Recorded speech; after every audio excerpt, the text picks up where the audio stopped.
Good morning, everyone. I'm here at Boon and we just had our breakfast at McDonald's Bishan Park, our usual hangout spot. We've been doing these videos every 6 months for the past 2 years.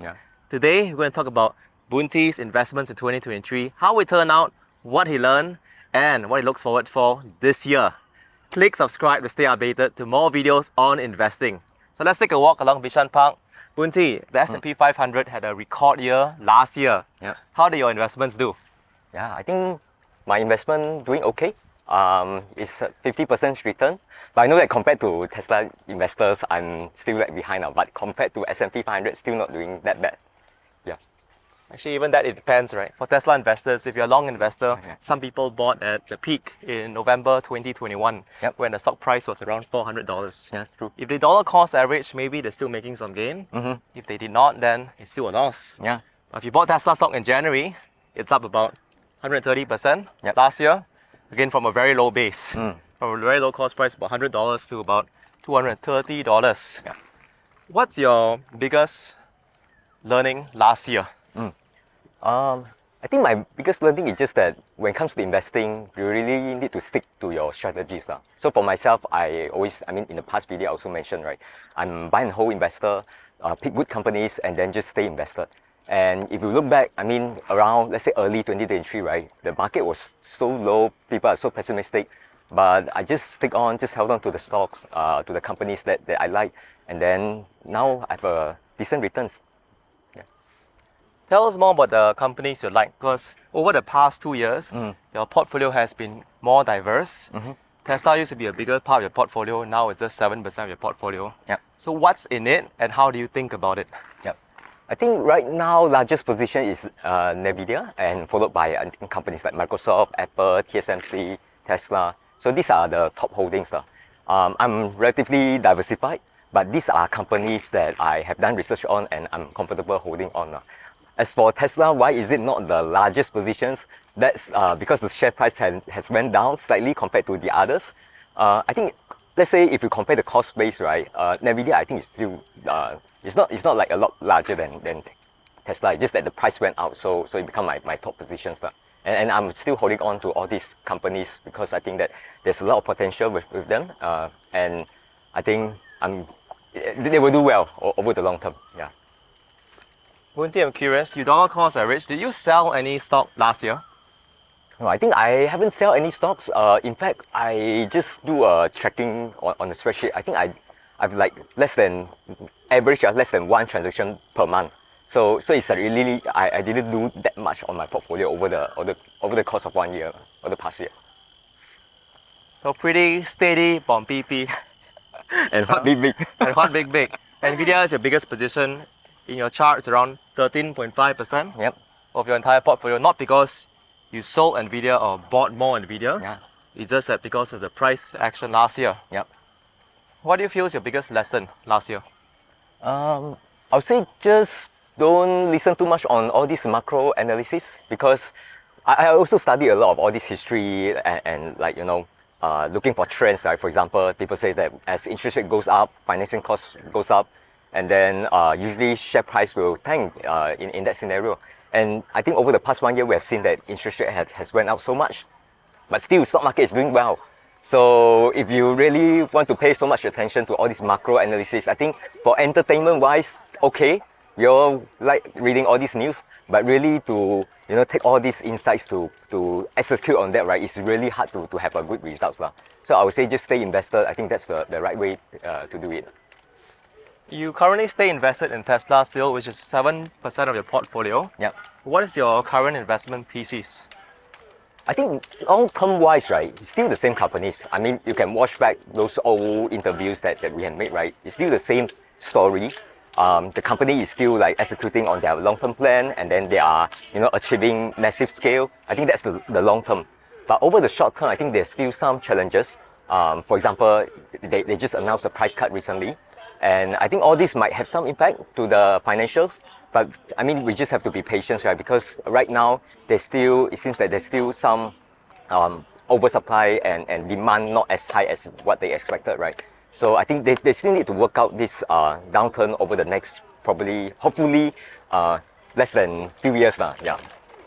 Talking about workouts, you can see people working out all around us. Down there in the morning, over there as well looks like a morning qigong exercise. Healthy lifestyle. Yeah, down here also like a dance session. So pretty happening here in Bishan Park. Yeah. Okay, so Tesla is there to stay in your portfolio for some time. You still have conviction in it. Yeah. You say you want to invest in good companies. You have some Chinese companies in your portfolio, and those were mostly in the red last year.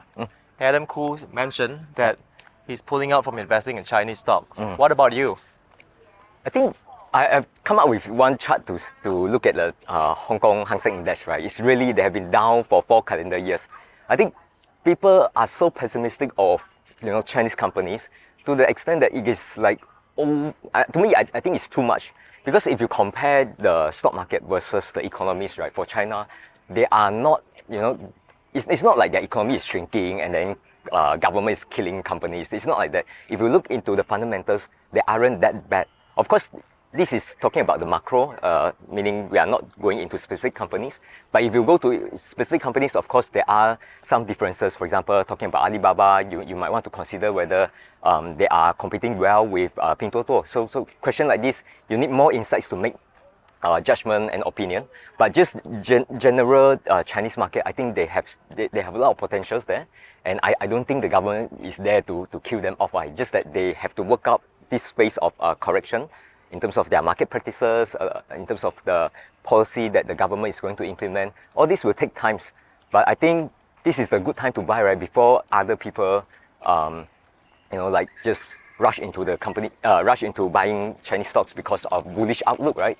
You want to buy when people don't have much hope. It's just like going back to, let's say, 2008, 2009, on the US markets.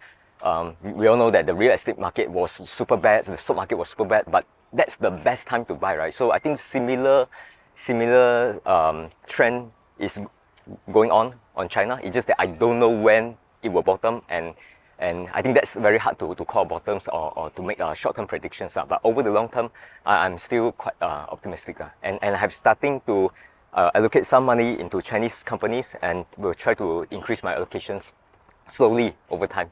I'm not in rush. Yeah. What I'm hearing from you, Boon, is that you'll still continue dollar cost average into Chinese stocks. Yep. Always buy. Buy. Hot big. So there you go. Let us know in the comments what do you think about stocks in China. I think a lot of us believe that the fundamentals for many companies are strong. However, the government prioritizes economic or common prosperity, which means that the company can be very healthy and you may not still see a big rise in the stock price. What do you think? Now, a lot of people believe that higher risk means higher gains. To what extent do you agree with this statement? I think this is definitely true if you're comparing different asset class. For example, if I'm thinking of how much to allocate into stocks or equities versus Singapore saving bond or fixed deposit, this is definitely true. Like you want higher returns, you want to take more risk.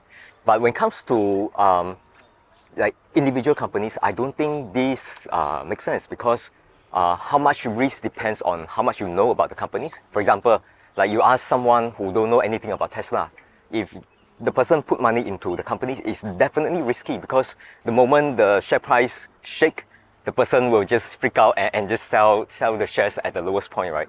But this is definitely not true for Daren because he understands the companies inside out. He talked to the employees, talked to the supplier, the customers. So he knows the companies inside out. So to him, it's not risky. So I think all this comparison also depends on what kind of comparison that you are making. Because if it is just individual companies, I think it's a lot more complicated. You can't say that, okay, Tesla, high risk, high return. It's not as simple as that. Yeah. Fair point. We will find out soon in the years to come.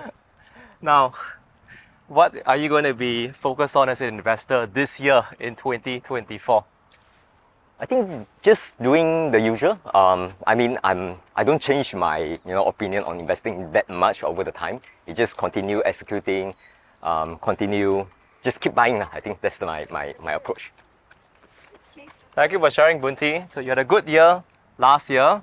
It's positive. More green years is always a win. Yeah. And you're always sharing your insights here. What's the most surprising thing for you as an investor the past 12 months?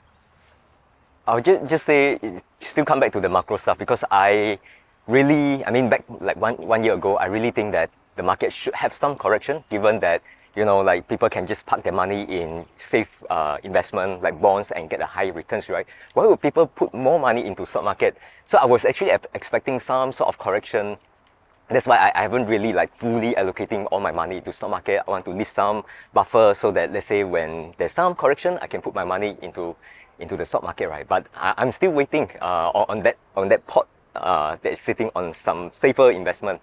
But over my long-term portfolio, they're still there. I'm not liquidating anything. So I think, to me, just be humble in terms of like how much we can predict, because actually we can't predict anything. Actually, we run like a questionnaire with my community. We put on this you know, like annual guessing game. People just guess like who will win the election, what will be the S&P 500 returns for the next 1 year, and so on.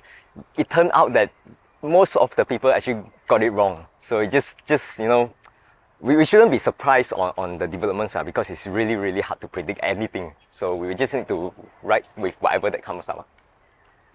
I agree. We don't know what we don't know. Yep. Thank you so much for sharing your insights and your investment journey, Boon. If you found this video useful, please click the like button and hit subscribe to stay updated to more videos on investing.